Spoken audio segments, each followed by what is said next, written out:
last session, we had presentation by Danny, Usha, and Sunita. We have 15 minutes for discussion. So, any points? Yeah. Thanks for the organizers for giving me a little bit of bandwidth. The issues that were spoken about in the earlier talk about the ELSI issues of HapMap and Genome Canada project, etc. I think that is somewhere spilling into the Indian thought process also.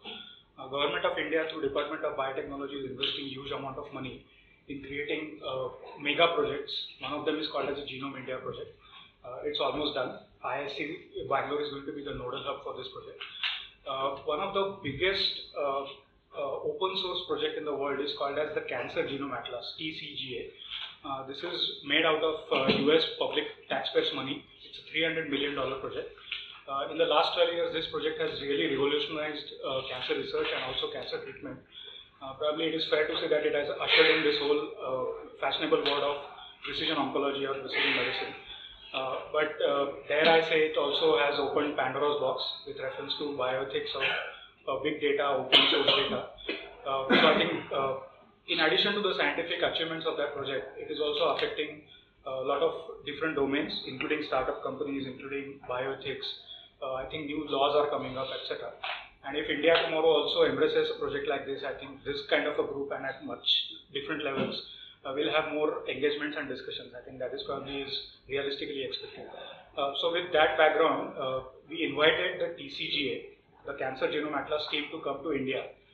So this conference is the first of its kind in India. It's called the TCGA conference. It's happening in Pune. My group, Center for Translational Cancer Research, we are hosting TCGA in Pune.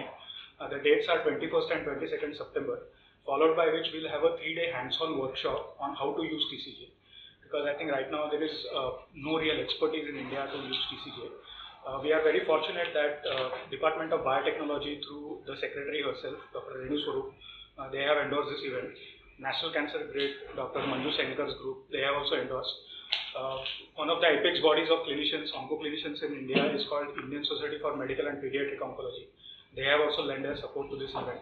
And like I said, this has a lot of resonance with the startup industry also, with reference to data, creating machine learning algorithms. TCGA is extremely well enriched with imaging data also, digital pathology and so forth. So a lot of spin-off companies are coming up. We also have support from BIRAC, which is the bioincubator of Department of Biotechnology. So in many ways, we are trying to bring different stakeholders to the same table at the conference. This will probably kickstart a lot of discussions in the field, and we believe that we can engage with TCGA year after year and also try to create a similar project in India, which is probably the need of the hour. But I think a group of this kind will also be probably part of this whole discussion. So we'll have at least a couple of sessions on the bioethics of mega projects with reference to genomics of cancers, etc. So I'm going to request you to take a look at few flyers, and would like to welcome all of you to come to Pune to attend this conference. And probably, if the organizers allow, we would probably send out some email flyers and references for this particular event. So this is something that is keeping us excited right now. In fact, one of the reasons for being in today's discussion is also because we have some relevance to what is being discussed in this upcoming conference. So thank you for the time. Evidence is required, before we take AI into the regular clinical decision making. And that's the reason I didn't speak before, because I knew that your session was coming in and I should wait for your thing. Just to add few points. One, what is going to be very important, like in any clinical trial, the methodology, how you do an intervention, the same way the intervention for AI has to be well documented. You can't have different algorithms and different trials which are being tested and saying that it works safe. Because anyone to use it down the line, they need to follow the same algorithm or same methodology what you followed for that AI. That's one. And the second part is that I still feel that there will be a need for human intervention at the end of it, because what your AI algorithm is going to throw is not just a single option. It's going to list out a variety of options available for that particular clinical situation, or for that matter, even diagnostics. So someone has to interpret that, discuss with patient, and then take a best decision forward. So I still feel that humans are not going to be out of jobs soon. The second point I just want to the rules, regulations are must. There is no denial for that, we cannot proceed with anything, whatever we are doing, whether it's clinical trial, whether it's AI or any kind of data sharing, they are must. But at the same time, we need to look at what this particular platform is bringing to us. So when we were talking about, all the disadvantages of EHR or EMR and how it is invading or, breathing down your neck in your day-to-day activities, I must tell you that when we sit and see patients in the clinic, they don't have information available with them. What has happened to them in last, say, 3 or 4 years in terms of their cancer diagnosis, in terms of their comorbid illnesses, what treatment they are getting, there is absolutely no information available. So it's most of the times a guesswork, or we try and figure out what kind of chemotherapy they have received by asking, did you receive something which was looking like this, or whether it was this color or that color. And there's obviously no question of doses and the number of cycles what you're going to gain information for. So this is our daily challenge, and which I feel is going to be addressed by the electronic health record, because patients don't know which piece of paper is more important than the other piece of paper, and they may not maintain that record at all. The second important thing is that patients move from centers to center, meaning they may go to a nursing home, they may go to a tertiary cancer center. There are X investigations done in previous centers, and again, they come to us, they have no information, there is no hard data available to rely, so we repeat those investigations. Such a waste of resources, time, and this is very important in terms of malignancy, because the longer you delay the management, the longer you delay treatment, it's going to have poor effect on the outcome. So I don't think, we need to look at it really negatively, because it does have its value. Yes, the important thing is where we want to regulate and how much we want to put in that someone has to really, look and decide from there. Having said that, we all open Gmail account, and I saw a lot of us have Gmail accounts. The minute you open a Gmail account, Gmail knows what you want, who's talking to you, who's writing to you. So we're not worried about when we do that, but we are worried when we are, linking up. Just Aadhaar is an extreme example. So, but we are linking our Aadhaar to our mobile number or income tax account. So since it is, an initiative by government or somebody which you can probably control or, comment on, but versus Gmail, where we very openly, very happily go on and put our own data and without any inhibitions, and then, we put the data all out. And it's not that just now the data has been misutilized. So we were just talking outside that somebody's land being taken away, somebody's identity stolen. I think all these things were happening much before, all this data things came in. So again, just to say that we need to use it to our advantage, but at the same time, keep in mind that we should not be hampering the development, because we need to look at those who we are calling vulnerable. Just because they don't know what is available, actually they are the ones who need it maximum, and they need to, we need to look at something to improve their results, outcomes, and access to therapy. So I think let's look at both ways rather than just giving a unidimensional sort of aspect about it. Question for you. You talked about systematic reviews of artificial intelligence models, right? So, and you said that data needs to be pooled together and you need to see a forest chart. So, but how do you pool data from different models together? Wouldn't they be completely different things? So those outcomes may be the same, but your interventions are different, right? Aren't those two different models? So it will be only where you are looking at effectiveness of a particular. So basically, like for example, diagnostics. Then you can do. So it's not going to be purely for basically predictive models. That kind of forest plot will not be possible. But where you're saying that I'm going to use this for diagnostics, if there are different algorithms which will lead to diagnostics, then you can check for what are the. Why? How do you pool two different algorithms? Because there are two different interventions. That's what I'm saying. I'm saying that we'll have to figure out. I don't know an answer right now. I'm just saying that taking the clue from clinical medicine where synthesis methods are available, we might need to think of such methods. Right now there's none. So how do we do that? It's something that should be. Another thing that I wanted to talk was, we talked about we want to prove that a model works and that it does no harm. But when we do clinical research, we have superiority trials, non-inferiority trials, where if the newer intervention is even slightly better than the old one or the standard of care, we accept that. Why do we not do that with AI models?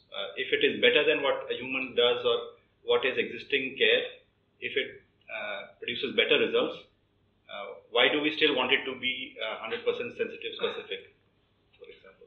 Thanks, John, what you said. And I'm struck by one question. In human practice, there's a fiduciary responsibility that the human provider has to the patient. Do you think that such a fiduciary role or exists for an AI? And if one were to test that, why necessarily? So, the set of kinds of evidence, 2A, 3B, these kinds of things that support certain interventions have been developed for interventions that are using human understandable and human carry-outable trials, right? Like a case control trial or a cohort study or so on and so forth. But often AI can extract value from data sets that are not very well arranged, that don't have positive predictive values, that you could do all kinds of mathematical operations on, like high dimensional Bayesian joint probabilities on. So is that something, would that be a restriction to that kind of analysis to ensure that they meet the kinds of evidence that you were talking about? So my question is about the idea of evidence and the metrics that we use to understand what evidence is, right? So some of the policy considerations that you flagged off, for instance, were about efficiency, equity, etc. And I think in an ideal world, we would like to have efficiency going alongside equity hand in hand. But my understanding of the way things play out is that there's always a trade-off. That when you're looking at accuracy or efficiency, that's on one hand, but to increase efficiency, oftentimes you have to cut down on the transparency or the fairness of the same algorithm. So for instance, in the example you pointed about the diabetic retinopathy comparison for manual grading versus automated grading. Most of the automated grading diabetic retinopathy algorithms today work on a deep learning model. Now deep learning shows one of the highest accuracy in terms of decision-making outcomes, but at the same time, it's one of the most black box, opaque algorithms that are available within machine learning right now. So I can probably build a model for making decisions about who gets a loan at the end of the day, for example, and that model may have a high efficiency, which may then lead us to think that, okay, this is, this is good evidence, this is a good model. But what we then trade off in that process is the transparency of the algorithm. So I would not know if I'm someone who's applied for a loan and I get rejected for the loan. I may not know why I've been rejected, right? Which is a huge issue in terms of explainability and transparency of AI right now. That we don't know why the decisions that are being made are happening the way they are. Like I don't know if it's because of my age, I don't know if it's because of my income, I don't know exactly what metric should have been changed for the decision to have played out differently. So my question in that context is, given that such a trade-off exists currently between these metrics, how does one decide what to prioritize and who decides that? Because currently it's the industry and the private players who get to decide that, the ones who design these algorithms. They don't care as much about discrimination, fairness, and these accountability issues. They care more about having 90% accuracy on paper for their algorithms. So given that they are the ones who design these algorithms and we understand the trade-offs that would therefore imply, what would you then, what are your thoughts on how that trade-off can more fairly happen in practice? So to answer your question, I think partly I tried to answer. For example, I was talking to him as well, and he said that they're using tripod as a reporting guideline, right? So the tripod ML would be a reporting guideline. So I think the way that you, when I first did my paper on health economics, I didn't know how to report it. I just knew that my teacher taught me this, and I have to report how did I build the model, how did I put the cost, how did I pick my effectiveness, did I do a sensitivity analysis, and did I do a tornado. That's it. I didn't know that there is a checklist. Later on, I realized that there is something called as the Consolidated Health Economics Reporting Standard. That means there are 24 items which I have to report as a checklist, which is now mandatory if you're submitting that article or a paper into a journal, which requires that kind of standard. And I've seen the value of that in terms of Amar will say, oh no, you're very standard. But I think the standards are required because it tells me that this is the minimum level of things that I need to report, so that the other person who's reading it can interpret it at his own intelligence and not wait for me to say something else that is required. For example, I'm a reviewer, so nowadays BMJ also allows me that what is called as an open review. So my own reviewer's comments is also added to that paper to justify why that paper was finally selected for publication. So I think that reporting, conducting guidelines, which will start becoming important. I've seen the value of it over the period. It also helps, for example, if you want to synthesize, there is standard reporting. Tomorrow, if you want to synthesize using a systematic review, it becomes easier for people to consolidate those results into a systematic review or a meta. So there is a lot of value in that. The other issue which might be connected to your conference also is that some of these interventions are coming out with multiple outcomes. Traditionally, your meta-analysis uses a frequentist approach, which is one outcome at one time. But now when you are looking at network meta-analysis using Bayesian methods, where people like oncologists and mental health are now saying that there is no single intervention that I would require to manage a particular type of cancer. I need multiple, but that can also lead to side effects and can have multiple outcomes. Then you can't use a traditional meta-analysis approach. You'll end up doing what is called as a network meta-analysis. So I think that might be, or which is now being, there is now instance of using what is called as model-based meta-analysis, where you're not building just by reporting the effect size, but you're trying to model it, that if I model it with real-world evidence, then what will it mean? So I think there are these newer methods where you're saying single intervention, multiple outcomes, multiple interventions, multiple outcomes, single intervention, multiple outcomes with side effects, less side effects, things like that. And I think that is where the precision medicine evidence synthesis is trying to catch up, because as treatment goes, you need synthesis approaches also to consolidate that. So that might answer to that question. My question is, my entire debate was not that AI is, my question is it using evidence similarly to the clinical trial? And I say that yes. I have not made an attempt yet, but when I question technology, have you used the clinical trial design to actually assess the effectiveness? Most of the time, they're not even aware that such a thing exists to assess that technology, right? And I think people like Dr. Sethi would agree, who's coming from a physician background, but also working with that there is a value why these trials have come into the drug, vaccine or technology. I'm come from a public health space. I've seen values of public health interventions also being used in terms of effectiveness designs and case controls and cohort. The moment you don't do it and you do it structurally, there's a vast difference in which we do. There's some logic why we use evidence for making evidence decision making.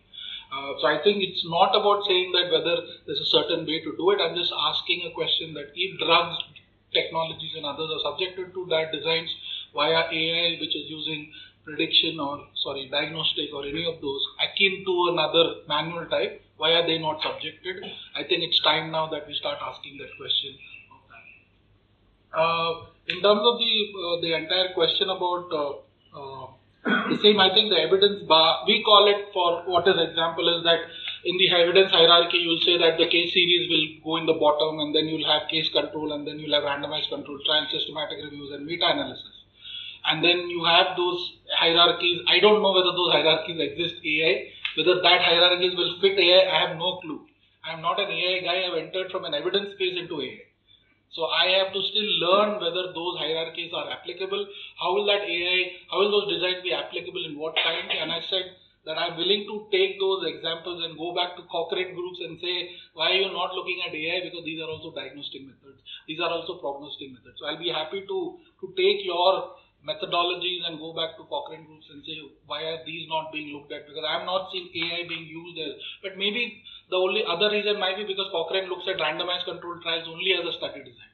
Maybe it's the issue that you guys are not addressing in terms of the application, that you have not used robust clinical designs, and hence the evidence world is just not asking you, not talking to you, because they are structured into a certain manner in which that things are looking.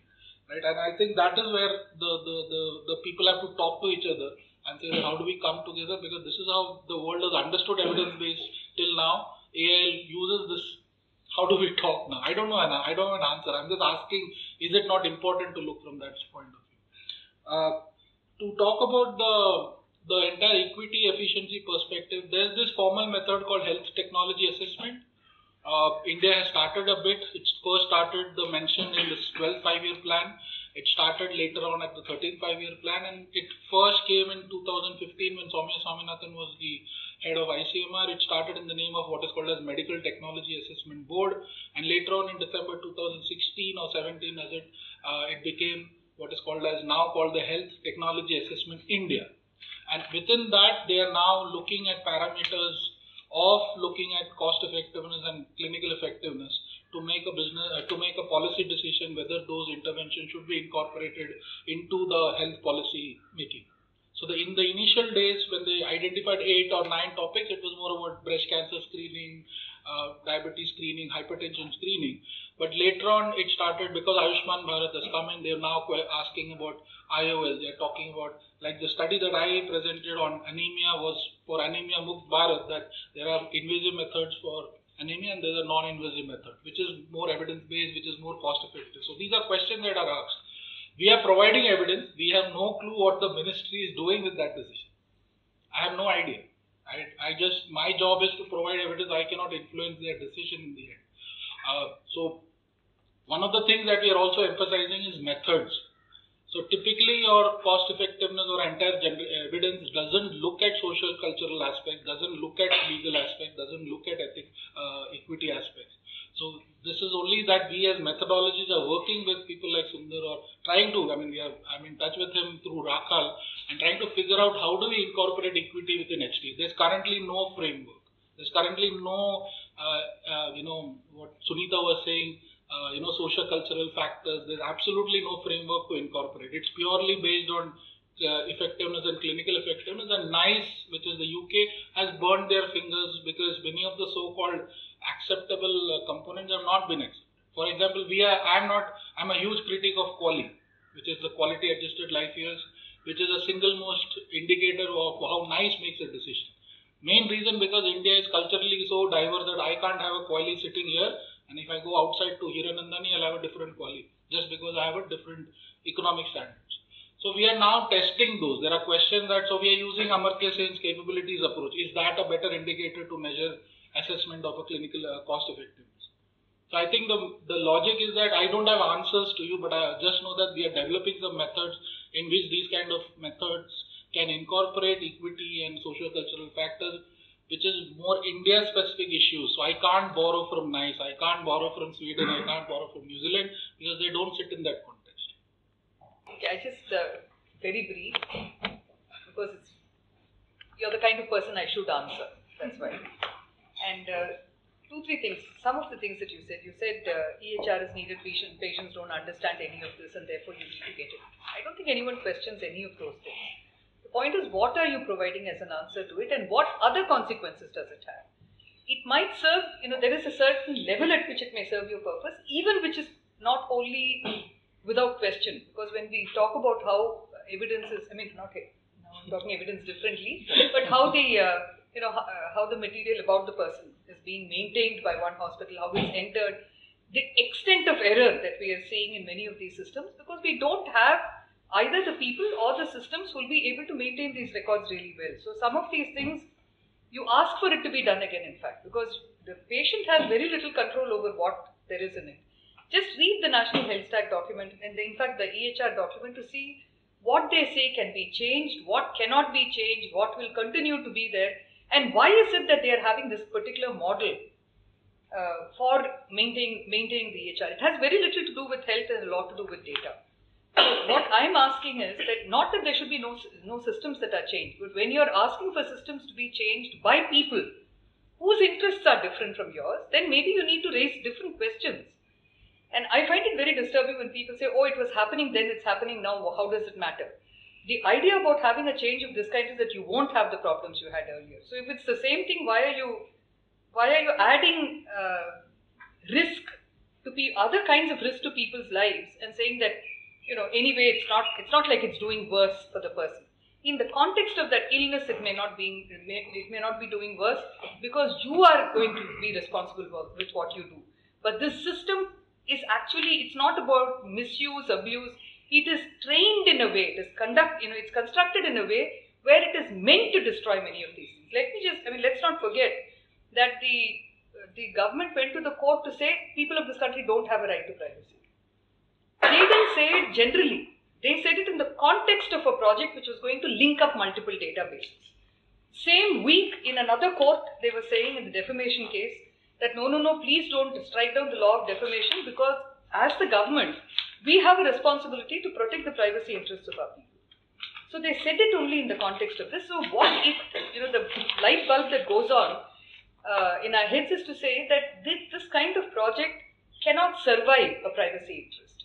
When I'm saying privacy today, I'm not talking, like I was telling you, I'm not talking about my neighbor knowing about me. I'm talking about privacy as something that changes the nature of power, which is why I kept saying these things have to be viewed in the context of power. And in a hierarchical situation, a doctor is also more powerful than a patient is in that context. So somewhere asking for a resolution which makes it easier for us, but may make them more vulnerable in ways which we have not yet begun to recognize, is a problem. And when you say, yes, we must have rules, but that shouldn't stop this. First acknowledgement here, why are we addressing it the way we are here? It's not like everything has been, like they brought in the voter ID. Many of us worried about it because it meant that every poor person, the poor find it very hard to be legal. And they are living constantly in the shadow of illegality, that one twilight zone. They are semi-legal, not legal. So if they are going to have, the shadow disappears because someone is identifying them like this, it's worrying. But then we found that actually that's not how that was constructed. It was constructed in a way where they used it. So our anxiety is vanished. This is not like that. So equating it and saying that, after all, everything has a problem, so why can't we carry on, is presuming that we think that your problem is not serious enough. Actually, what we are saying is this may not be the solution. So revisit the solution to see if this will work as a solution, not just for you, but whether the whole system will treat it only, which is why the questions I asked, okay, a child is stunted, at the age of 3, will you delete the information? Can it be deleted? If it can't, what happens to the child? What do you do when an electronic health record says that everything that has happened to you through life is something that they want to retain, and you're contributing to that health record through all of this? And the better you are at your work, the more you're helping them by contributing to you don't know what. So in fintech, I'll just tell you this one thing, that in fintech, which is what they have first, whatever the word is, adventured into, the 3 words that are critical for them are cashless, paperless, and presenceless. I think we need to sit and assess what each of these mean. When they say presenceless, they are saying, I am not interested in you. I am interested in what flows between two numbers. So the NPCI, there's a whole story to how the NPCI has been constructed so that money will go from a UID number to a UID number. And that's how the Airtel scam happened. Each one of these by now has a body of stories. So we have to be able to take that and see what it means in the field in which we are working. So it's that I was saying, let's shed innocence. Not, yeah? A question to you, Usha. So, with regards to Ayushman Bharat, right, that's claiming to be a lot of things, and that's for the first time we are having something like nearing a national database, and especially because it's linked to insurance. So, could you please talk about that? And I mean, I've not really reviewed the document very closely, but there aren't many checks and balances with regards to the way the data is collected, and especially linked up with the insurance companies. And like, how can we kind of let this go on? That we look at Ayushman Bharat and look at it, celebrate it for different reasons, but don't really have a discussion about there are probably discussions about it, but is it as explicit, or does it is it in conversation with these other data privacy issues? Because it's linking up data, it's linking it up with insurance companies, public and private. So could you just? Okay. So this is actually more of a comment, a confession really, than a question, right? It's been a very eye-opening, really mind-opening last 2 sessions for me. I'm an academic. The point I want to share is my students, my colleagues, many of us really don't have a sensitiveness to many of these questions. In particular, I was really struck by this nexus between big companies and government and this wrangling for data. You will find many of my academic colleagues, students joining a company because they have good data, right? They say, why do I want to join this company? I can't work on these problems. They don't have so much data as Amazon does or Google does. I mean, it seems like a very innocuous thing to say, right? But given the context of today's conversation, I'm beginning to think, is there like a ticking time bomb, and are we working on a Manhattan project without knowing it, right? Like it happened so many years back. So, I mean, it's been very useful for me, but I think there was some talk of outreach and such. I think one very relevant population to reach out and sensitize is essentially people like me, right? Who join, who work with Google and Amazon unless something else happens. Thanks. That was a great session. I really enjoyed your talk, Danny. So a couple of questions as well as I think suggestions and pointers. So since we are already entering into the phase where these guidelines are going to be coming for ML as well, the tripod, etc. in the future, I think it would also be a good idea to review all these techniques also to have a systematic review in terms of what else can be the metrics for all these ML techniques. So for example, right now the standard things are, as we discussed, sensitivity, specificity, TPVs, etc. Finale Doshi's work at Harvard is all about interpretability, explainability. My colleagues at Stanford talked about fairness of models.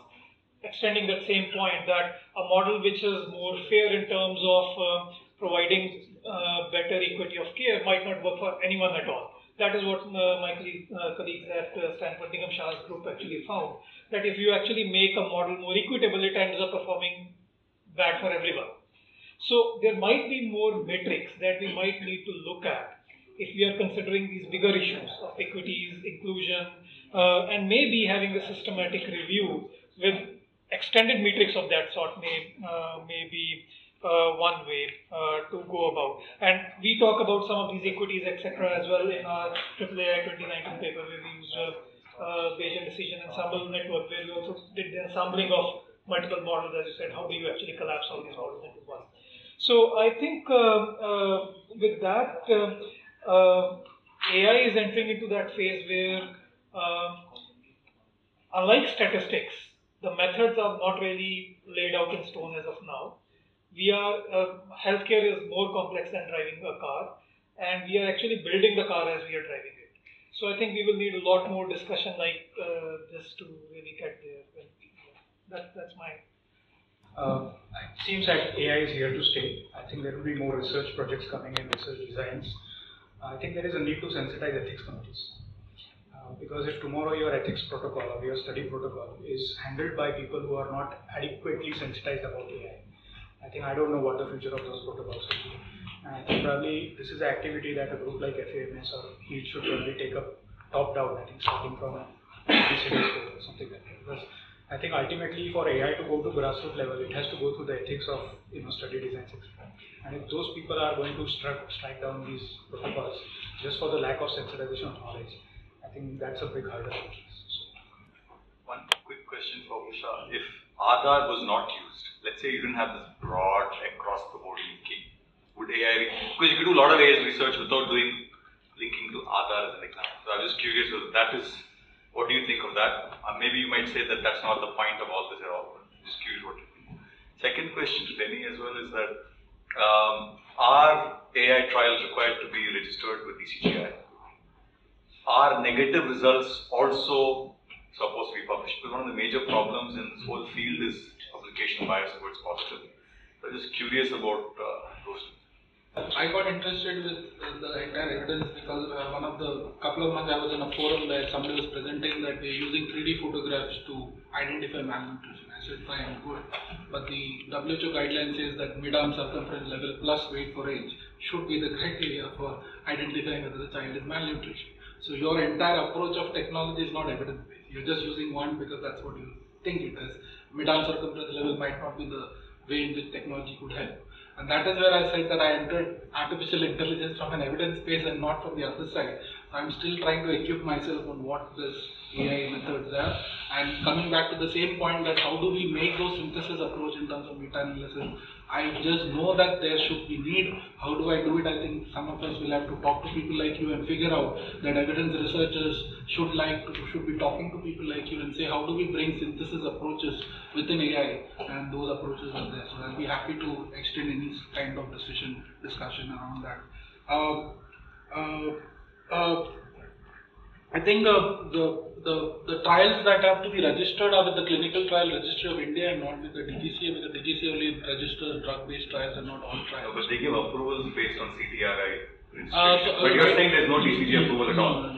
So right now it's just registration and... Maybe my question was, should there be both CTRI and a review at a clinical advisory board? But even for diagnostic criteria, you're not required. So I think it's only for drug discovery and maybe, I don't know, is it true? Only for drugs, right? Medical devices to some extent. So there are very restricted requirements for trials. But I think some of the issues that we have, like we finished a study on assessing some trial registries we finished assessing 2,938 trials registered in Clinical Trial Registry of India, and we found that the publication rate is only 25.38%. So now, because of my affiliation with ICMR, I'm talking to CTRI and saying, can you have some guidelines on that? If you're registering, there should be some logical way of publishing as well. So I'm not so happy only with registration. It doesn't give me anything unless it's published. So coming to the question of negative results, I think that is where the entire PLOS journal started focusing on, that it's the method that is important, not the kind of results that you're generating. So some of us, I'm an associate editor with a couple of journals in the international space, so we are focusing, is the method proper in which you arrived at the results, and we don't give a damn to your p-values. We don't give a damn to p-values. We just share that as your methods proper and are you presenting the results as per the reporting guidelines. So whether it's negative, positive, doesn't make any difference. So I think the journals have started realizing it, that it's more about methods and not results. But it's only few, but PLOS model has been successful. Unfortunately, it has now gone into a huge commercial space of publication fee. I just don't have an answer to it. Biomed Central also started with the same, they're going into that. So there are other groups which are going, the traditional commercial, the ex-Ivers of the world are still stuck with that. They're still stuck with this positive result and significant findings and all that. And I think that's an issue which we consider as part of outcome bias. That you're reporting significant findings and you're reporting significant findings much more earlier and faster. So I think there is space, but I don't have an answer. Sorry, just to interject, but I don't understand how something can be used without regulatory approval. So there's no regulatory approval for an AI, because if you're using it for diagnostics, for example, and medical devices, 85% of what we do in India is not regulated. That's part of the problem. It's a very nominal requirement. At least nominally you have it, so you know that. I don't know about it.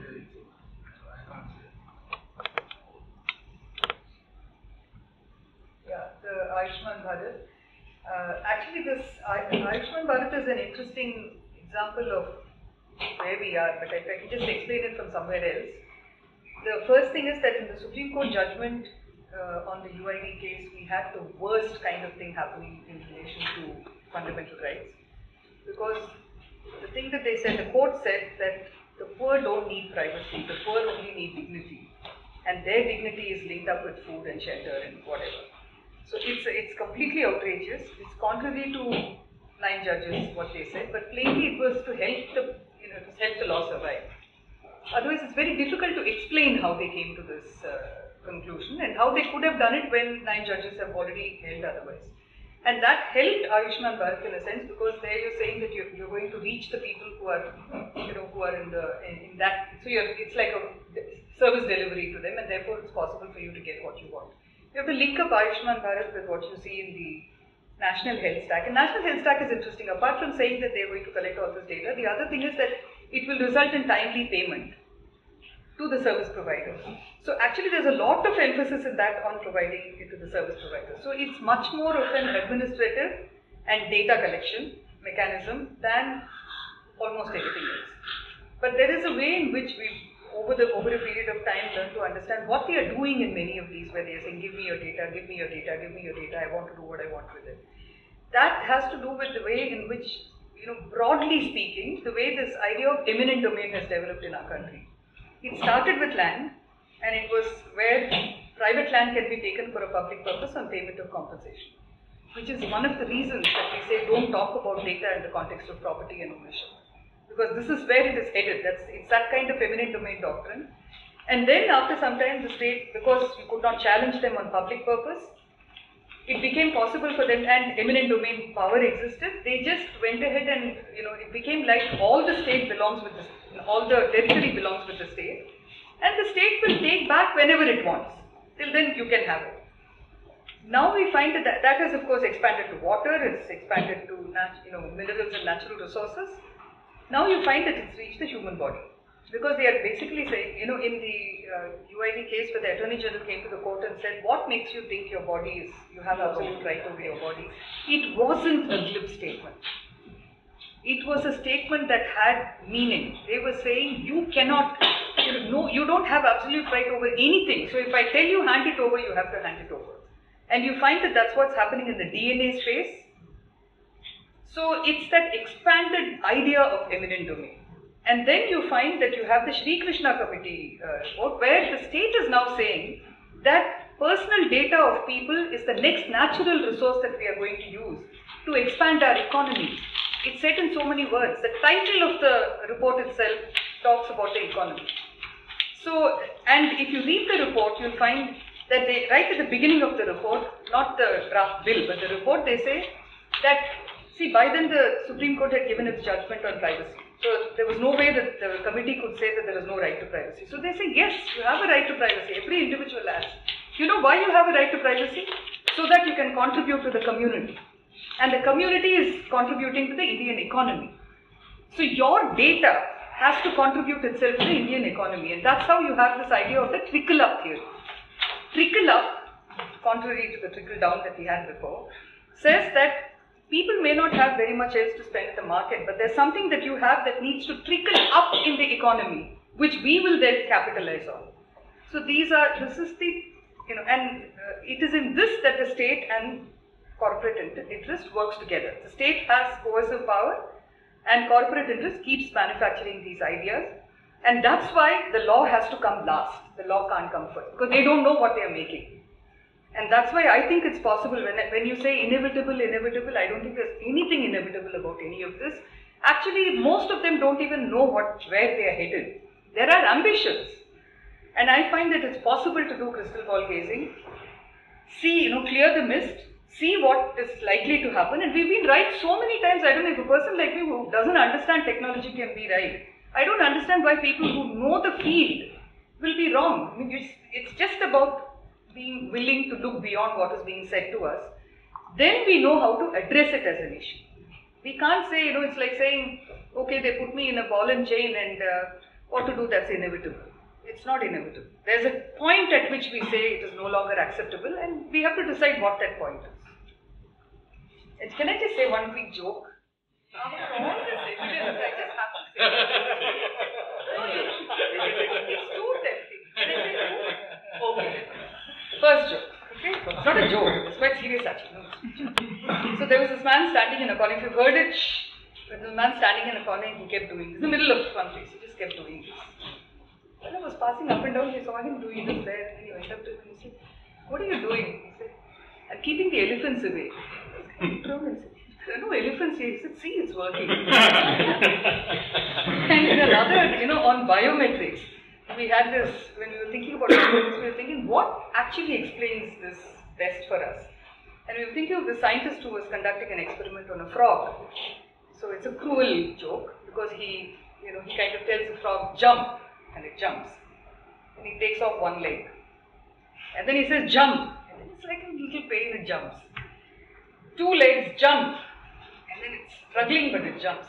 3 legs, jump. And it still manages a little move. 4 legs, jump. Doesn't jump. Jump. Doesn't jump. Jump. Doesn't jump. Then he writes on his, in his record, "When you take all the 4 legs off the frog, it goes dead." Sunita, you want to respond or we I think that's a good move, despite all our critique of different funders. And I I think there's one journal from the BNC series which encourage, I think it's only dedicated to publish only negative results. There's also BNC journal which is dedicated only to publish trial protocols. So you can publish the protocols ahead of time before you are conducting a trial, and in a way you are putting it in the public domain so that people can come back and see what the results are of the trial. But it requires a lot of motivation and the commitment from the investigator. So that's the thing. I think you all will agree that the kind of discussion we had on this session doesn't require any summarization, any kind of further. I think we just end it here and let the what do you want to do? The organizer, the next step.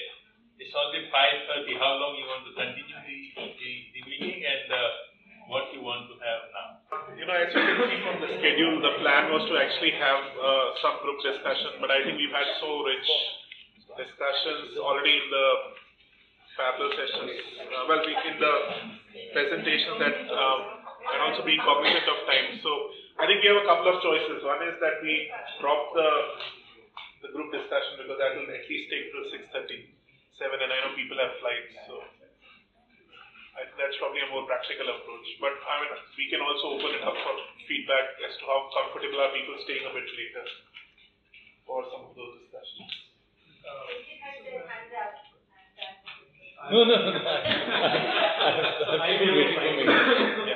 think many of us have flights to that. So let's not. So I think the group discussion we are interested, but for interest of time we'll have.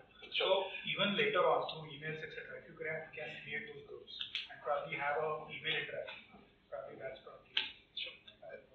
Yeah, we'll see what's practical. So I think maybe I'll suggest Smita that you wrap up maybe just with some of the future steps and next steps, and then how we keep everyone in the loop. Yeah, so I think one of the plans, if people can just stay for 5 minutes, we won't take more than 5 minutes. I know everyone has flights to go, but if I could request, so I think one of the next steps we had thought of was the plan to come up with a report of these discussions. We had rapporteurs who have helped out with that. We also have audio recording of the meeting. We will come out with the report, we'll share it. We will try to come up also with a manuscript which is based on the discussions. We will probably not go ahead with the model where everyone is an author because sometimes people disagree with what is said in the report and we don't want to be represented. We've had those experiences in the past. But you will have a chance to look at the report, and if there is anything which is missing, you can add to that. We are also thinking within FMES to continue on this theme of looking at ESG issues and governance issues in AI. So if any of you is interested in that, can you please get in touch with Navneet and we'll keep you in the loop on any discussion around that or any initiative which happens. And other than that, FMES is regularly organizing events. The journal is an excellent forum for some of these discussions from within the Indian and LMIC context. So we encourage you to either subscribe, to contribute, and to engage with scholarship in this area. To develop your talks into manuscripts, and we're very happy to do a theme issue of IGME, and that option and offer is still open. So I'm not sure if I remember Ashwini had said that he would. And that even from the audience, like not only the speakers, but if anybody wants to write on this particular debate and the theme, we would be in good position to do a sort of IGME theme issue. And if the theme issue doesn't happen, people are still very welcome because we still would be very happy to publish the pieces. It goes through the routine processes, and for Shriram it is a peer-reviewed journal and it's index journal. So when I'm offering it will go through the process of peer review. So the submission is important, and then it will just goes to the editorial office, to the board, etc. So I'm just encouraging and making an appeal that please write for IGME on this topic particularly, because there's not much being written up in the space of ethics, justice,